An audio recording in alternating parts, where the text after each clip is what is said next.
Thank you for the introduction. It's quite a title indeed. These are my disclosures. When we look at aortoiliac occlusive disease and endovascular treatment of that pathology, the kissing stent configuration is the most frequently used technique.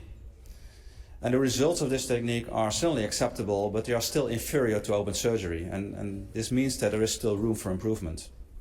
And when we look at failure of these kissing stents, it's mostly related to geometrical mismatch.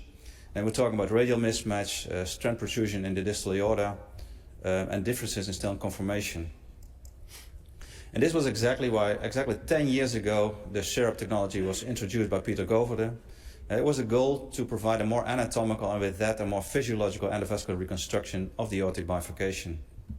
Using a 12 millimeter cuff that is flared proximally and use two 8 millimeter limbs, you can indeed get a better geometry and with that less flow disturbances.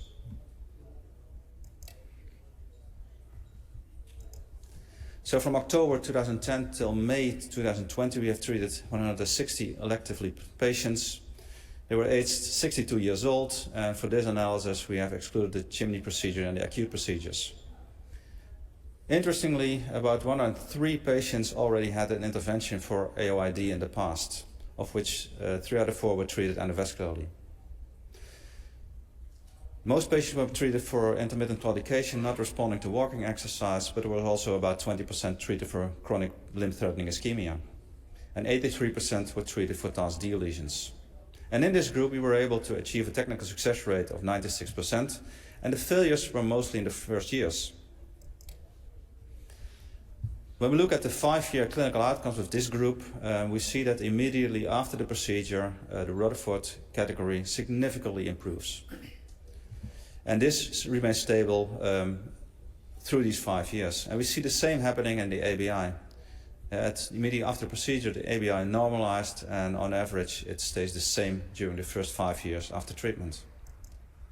So how about patency? The overall 5-year patency rate in this group was 78%, with an assisted primary patency rate of 88% and a secondary patency of 95%. And a freedom from clinically driven TLR of 84%. In this group, 98% had a clinical improvement in Rutherford category at 5 years, and there were no major amputations performed in this group.